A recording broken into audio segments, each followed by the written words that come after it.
Hello students, Visharad பூர்வார்த்த ஸ்டூடெண்ட்ஸுக்கு first பேப்பரில் 7th கொஸ்டினுக்கான டிப்பணி. அது வந்து உங்களுக்கு 5 கொடுத்து 3 கேட்குறாங்க. அதுதான் நம்ம பார்த்துக்கிட்டு இருக்கோம். அதில் இம்பார்ட்டண்ட் மட்டும் பார்க்கலாம் ஸ்டூடெண்ட்ஸ். எல்லாமே பார்க்க டைம் இல்லாதால் நீங்கள் இம்பார்ட்டண்ட் மட்டும் படிச்சுட்டு போயிட்டு சூப்பராக பாஸ் பண்ணலாம். அது பார்க்கலாம் ஸ்டூடெண்ட்ஸ். நான் கோகுல் இந்திய அகாடமிலேருந்து பேசிக்கிட்டு இருக்கேன். நாங்கள் எல்லாமே ஆன்லைன் கிளாஸ் எடுக்கிறோம் ஸ்டூடெண்ட்ஸ். பிராத்மிக், மத்தியமா, ராஷ்டிர பாஷா, பிரவேஷிகா, விஷாரத் பூர்வார்த்து, உத்தரார்த்து, பிரவீன் பூர்வார்த்து, உத்தரார்த்து எல்லாமே எடுக்கிறோம். ஆன்லைன்லேயே நீங்கள் படிக்கலாம்.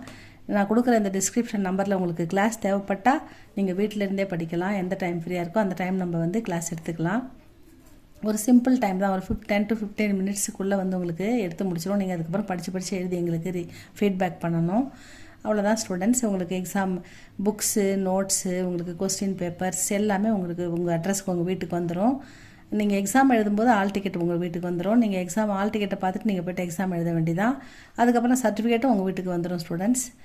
ரிசல்ட்டும் வந்துடும். ஸோ எல்லாமே அதே சேம் கேட்டகரி தான், எந்த டிஃப்ரெண்ட்டும் இல்லை. நீங்கள் நாங்கள் வீட்டில் வர ஸ்டூடெண்ட்ஸுக்கு, இங்கே இன்ஸ்டியூட் வர ஸ்டூடெண்ட்ஸுக்கும் எடுக்கிறோம். இந்த மாதிரி ஆன்லைனில் கேட்குறவங்களுக்கும் எடுத்து அவங்கவுங்க எந்த ஏரியாவோ அந்த ஏரியாவிலே சென்டர் கொடுக்குறோம். அங்கேயே நீங்கள் இப்போ கடலூர்னா கடலூரில் எழுதலாம், இப்போ திருச்சின்னா திருச்சியில் எழுதலாம், மாயவரம்னா மாயவரத்தில் எழுதலாம், அந்த மாதிரி பாண்டிச்சேரினா பாண்டிச்சேரிலையும் எழுதலாம். இந்த மாதிரி அங்கங்கே எந்த சென்டர், எந்த உங்கள் அட்ரஸோ அந்த அட்ரஸுக்கே உங்களுக்கு வரும் ஸ்டூடெண்ட்ஸ் எல்லாமே. நீங்கள் எங்கேருந்து வேணால் படிக்கலாம். உங்களுக்கு எங்கள் சென்டர் வந்து இங்கே நாங்கள் வந்து பாண்டிச்சேரியில் மூலக்குளம் அந்த இடத்துல வானொலி நகர் 8ஆம் நம்பர்லேருந்து எடுக்கிறோம். இதுதான் எங்கள் அட்ரஸ் ஸ்டூடெண்ட்ஸ். நான் போடுறேன் டிஸ்கிரிப்ஷனில். நீங்கள் நேராக வரதும் வரலாம், இல்லை ஆன்லைன்லேயும் படிக்கலாம். Spoken Hindi, school Hindi, KV Hindi எல்லாமே எடுக்கிறோம். எது வேணாலும் நீங்கள் கேட்டு படிக்கலாம் ஸ்டூடெண்ட்ஸ். நீங்கள் வந்து உங்களுக்கு தேவைப்பட்டால் என்னை காண்டாக்ட் பண்ணுங்கள். இப்போ நம்ம பாடத்துக்கு போகலாம். விஷாரத் பூர்வார்த்தில் 7th கொஸ்டின் ஃபஸ்ட் பேப்பரில் டிப்பணி பார்த்துக்கிட்டு இருக்கோம். அதில் இம்பார்ட்டண்ட்டு தான் பார்க்க போகிறோம். பார்க்கலாமா? தெனாலிராம் வந்து தெனாலிராமன் கேரக்டர் வந்து சின்ன குழந்தைல நம்ம படிச்சுக்கிட்டு இருக்கோம். தெனாலிராமனை பற்றி நமக்கு நல்லாவே தெரியும். विजयनगर के राजा कृष्णदेव राय के दरबार के प्रमुख मंत्रियों में एक थे तेनालीराम.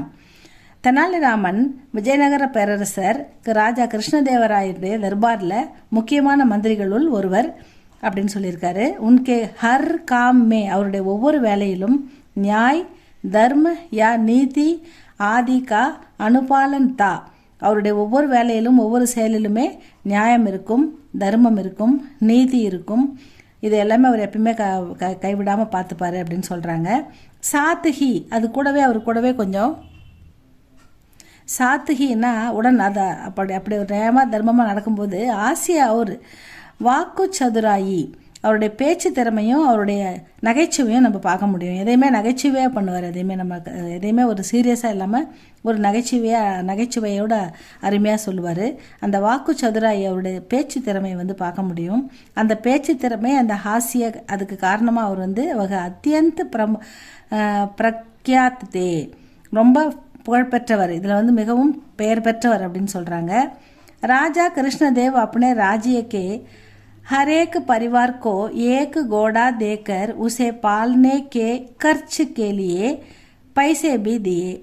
ராஜா கிருஷ்ணதேவராயர் தன்னுடைய ராஜ்யத்தில் இருக்கிற ஒவ்வொரு ஹரேக்குன்னா ஹர் ப்ளஸ் ஏக்கு ஹரேக்கு, ஹர் ஒவ்வொரு குடும்பத்துக்கும், ஏக்கு கோடா ஒரு குதிரை, தேக்கர் கொடுத்துட்டாரு, உசே பால்னே கேலியே அதை பராமரிக்கிறதுக்கு, பால்னே கே கர்ச் அப்படின்னா செலவு, எக்ஸ்பென்ஸ், செலவுக்கு பால்னே கேலியே பைசே பி தியே, பணமும் கொடுக்குறாரு. லேக்கின் தெனாலிராம் ने உன் पैसों का खर्च अपने लिए कर लेता है. இந்த தெனாலிராமன் என்ன பண்ணுறாருன்னா அந்த பைசாவெல்லாம் குதிரைக்காக எதுவும் செலவு பண்ணாமல் தனக்காகவே பண்ணிக்கிறாரு. அப்பனேலியே தனக்காக கர்லேத்தாக எடுத்துக்கிறாரு செலவுக்கு. கோடேக்கோ கேவல் ஏக் முட்டி பர் சாரா ஹி தேத்தா தா, ஒரே ஒரு கைப்பிடி அளவுக்கு தீவனம் தான், காஞ்சி போன புல்லை வந்து ஒரு கைப்பிடி அளவு டெய்லி கொடுக்குறாரு. அதுக்கு மேலே அதுக்கு எதுவுமே கொடுக்கறதில்ல. கேவல்னா மட்டும், கோடேக்கோ குதிரைக்கு கைப்பிடி அளவு காஞ்ச புல் மட்டும் தேத்தாத்தா கொடுத்து வராரு. ஜபு घुड़सवार तेनालीराम का घर आकर घोड़े को देखता है. ஒரு முறை குதிரை வீரன் வந்து தெனாலிராமனுடைய குதிரை எப்படி இருக்குது அப்படின்னு பார்க்கறதுக்காக ஒரு குதிரையில் ஒரு குதிரை வீரன் வராரு. घोड़ा घुड़सवार की दाढ़ी को चारा समझकर अपने मुंह में ले लेता है. அதாவது அவர் எட்டி அந்த ஒரு சின்ன பொத்தல் மட்டும் வச்சிருப்பாரு. அந்த பொத்தல் வழியாக வந்து கையில் ஒரு கைப்பிடி அளவு வந்து காய்ந்த புல் கொடுத்து பழகிறாரு நம்ம தெனாலிராமன். அந்த சந்து வழியாக இவர் எட்டி பார்க்கும்போது இந்த குதிரை வீரன் அந்த தாடியை வந்து அது வந்து காஞ்ச புல் நம்ம கொடுக்குற சாப்பாடுன்னு நினச்சி அது வந்து வாயில் பிடிச்சிக்குது. அந்த தாடியை அது விடவே மாட்டேங்குது. அதனால் அந்த குதிரை வீரனால் அந்த இடத்த விட்டு நவர முடியல. அதை பிடிச்சிக்கிச்சு, அது தாடியை பிடிச்சி கடிச்சிக்கிட்டு இருக்குது. அதனால் குடுசவார்க்கு தாடிக்கோ சாரா சமஜ்கர், நம்ம கொடுத்த அந்த காஞ்சி போன புல் டெய்லி கொஞ்சம் கொடுப்பாங்கல்ல, அதான் நினச்சி அது பிடிச்சிக்கிச்சு. சமஜ்கர் அப்படியே மூமே லேத்தாக அவரு சோடனா நகி விடவே மாட்டேங்குது. ராஜா கிருஷ்ணதேவ் நே தெனாலிராம் சே பூச்சா. ராஜா வந்து இந்த தகவல் ராஜாவுக்கு போகுது. ராஜா வந்து கேட்குறாரு தெனாலிராம் கிட்ட. தோவே சதுராயி சே போலேக்கி மகாராஜ் கோடா. அவர் சொல்கிறாரு, புத்திசாலித்தனமாக பதில் சொல்கிறாரு. அப்படி என்ன சொல்கிறாருன்னா, மகாராஜ் கோடா இஸ் ஹாலத் மே இத்தனா குஸ்ஸைல் ஹே. அதாவது இந்த எலும்பும் தோலுமா மெலிந்திருக்குது, அதுக்கு போதுமான உணவு கொடுக்கல, நான் போதுமான தண்ணி கொடுக்கல, அது வந்து அந்த மாதிரி கண்டிஷனில் அதை வச்சுருக்கிறேன், அதுக்கே இவ்வளவு கோவம் வருதுன்னா அப்படின்னு கேட்குறாரு. குஸ்ஸைல் ஹே தோ எதி கா பீக்கர் ஸ்வஸ்த ஹோத்தா தோ, அது நல்லா சாப்பிட்டு நல்லா தண்ணி குடித்து நல்லா ஸ்வஸ்தனா ஹெல்த்தியாக ஆரோக்கியமாக இருந்ததுன்னா, அவர் பி கதர்னாக்கு ஹோத்தா, எவ்வளோ பயங்கரமான கோவம் வரும் அதுக்கு, அது எவ்வளோ பயங்கரமாக நடந்துக்கும். ஒன்றும் இல்லாதப்பவே இப்படி தாடியை பிடிச்சி இழுத்துனா அப்போ நம்மளே பிடிச்சி இழுத்துறாதா அப்படின்ற அளவுக்கு பயங்கரமாக இருக்கும் அப்படின்னு கேட்குறாரு. ராஜா தெனாலிராம்கே